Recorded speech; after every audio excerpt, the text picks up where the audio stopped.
This is Tanks Vlog, February 8th, 2019, wrapping up the day in sports, brought to you by Allow Me to Be Frank. You can subscribe to Allow Me to Be Frank at iCloud and SoundCloud and iTunes. SoundCloud and iTunes is where you subscribe, and when we do another show, you'll be the first to know. NBA was trade deadline on Thursday. If you ask me, the trade deadline way too early. I think they should do the trade deadline at the All-Star break at least, but this is the new trade deadline in the NBA. It's a little earlier than it's been in the past, and other than Marc Gasol going to the Toronto Raptors, there wasn't a whole bunch of sizzle. Anthony Davis stayed put in New Orleans. The Lakers really came up short in their hunt to land anybody. And that's what you have.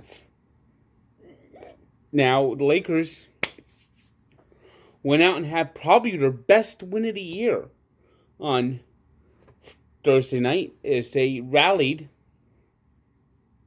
to stun the Boston Celtics 129-128 with Rajon Rondo hitting a buzzer beater at the end of the game. Now, as it may, as Rondo just always seemed to torment the Celtics. I mean, a couple of years ago when they were playing, when he was with the Bulls there,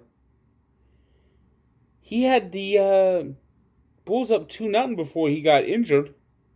And he's just tormented the Celtics ever since Boston got rid of him. It's almost like revenge or something like that. Elsewhere, the Pacers beat the shorthanded Clippers 116-92. It was the Magic 122-112 winners over the Timberwolves. Before the game, the Magic got Markelle Fultz from the 76ers. The 76ers realized, yep, we made a huge mistake in drafting him. And they decided to cut their losses today, shipping him to Orlando. The Raptors, who we mentioned, made the biggest move of the day, getting Marc Gasol from the Grizzlies, beat the Hawks 119-101. It was the Thunder 117-95 winners over the Grizzlies. And the Trailblazers beat the Spurs 127-118. NHL, it was Corey Schneider returning to goal after missing nearly 2 months for the Devils, and he played his best game in a long time. Now, Schneider's had injuries, he's had poor play, he's been up and down in the minors, and today he deserved a better fate, but he didn't get the win. The Devils ended up losing the game in a shootout 2-1 to the Islanders at Prudential Center, but, Schneider played well, and the one goal he allowed in the game wasn't his fault. Matthew Barzal's coming out of the penalty box, and the Devils lost track of him. But a good performance, 27 saves. I mean, the Devils lost the game, but there were some positives. Of course, Devils are still shorthanded. No Sami Vatanen, no Taylor Hall, and nobody knows when either of them are coming back. But it was good to see Corey Schneider actually play a good game, and even though they lost in a shootout, I don't think Corey Schneider has anything to hang his head about. He truly played well, and maybe this is a good sign that he could finish the season strong, or at least play strong enough that the Devils could actually ship him away so they could get Mackenzie Blackwood back up here. I mean, that's what this season's now about. It's about focusing on the future and getting better. I mean, that's why they made the Brian Boyle trade, and I'm sure there's going to be many more trades to come down before the NHL has their trade deadline in a couple of weeks. It was the Hurricanes 6-5 winners over the Sabres on a goal by Tuvio Treverin. The Panthers beat the Penguins 3-2 in overtime on a goal by Michael Matheson.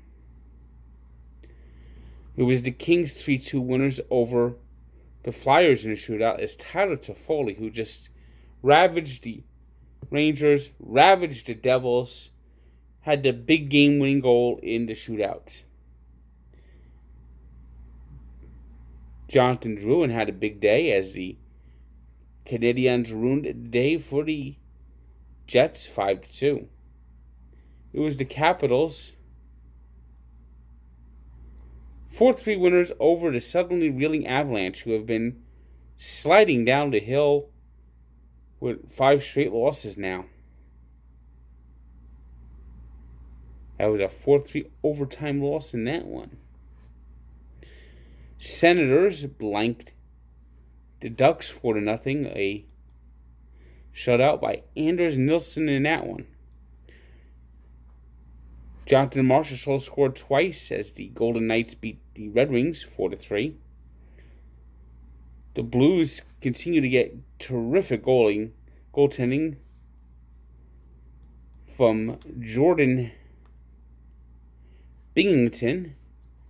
32 saves tonight as they're now in playoff position. And Braden Shen got the game-winning goal in overtime in a 1-0 win in Tampa. Predators beat the Stars 3-2 in overtime on a goal by Ryan Johansson. Oilers and their skid beating the Wild 4-1. It was the Blackhawks on a goal by Jonathan Taves beating the Canucks 4-3 in overtime, and the Sharks beat the Flames 5-2, and the Blue Jackets downed the Coyotes 4-2. Today's 3 stars are Jordan Binnington of the Blues, LeBron James with his triple-double in the Lakers' win over the Celtics, and Jonathan Drouin, who ruined the day for the Jets with 2 goals and 2 assists for Le Canadien. And today we give a birthday shout-out to Alonzo Mourning, who turns 49. And we take a look back to the 1998 NBA All-Star Game. It was really the last one of the Jordan era. Because Jordan did come back a couple of years later with the Wizards, but that was just a dream. This was Jordan's true last All-Star Game. He was the All-Star Game MVP, leading the Eastern Conference to a win at Madison Square Garden. So check out the full story at Barstool Sports and Sports Encyclopedia, where sports history lives. And before we go, we got to say a melancholy farewell to Frank Robinson, one of baseball's all-time best. First player to get MVP in both the American and National League. Triple Crown winner. First black manager with the Cleveland Indians. And you know what was great about that? He actually hit a home run in his debut game. And I love Mike Francesa's touching tribute. I heard Mike Francesa's tribute and it brought a tear to my eye. The way he eulogized Frank Robinson today. But seriously, Frank Robinson, all-time great. I remember when I first started to watch baseball, he was managing the Giants. And there was a game at Shea Stadium, and this pitcher pissed him off. He was getting shellacked by the Mets, and he chucked the ball at Robinson. Robinson grabbed him by the waistband and dressed him down right there on the mound. But Frank Robinson, one of the all-time greats, gone at 83 years old. So check out the full story at Barstool Sports and Sports Encyclopedia, where sports history lives. And don't forget to subscribe to Allow Me to Be Frank. Good day.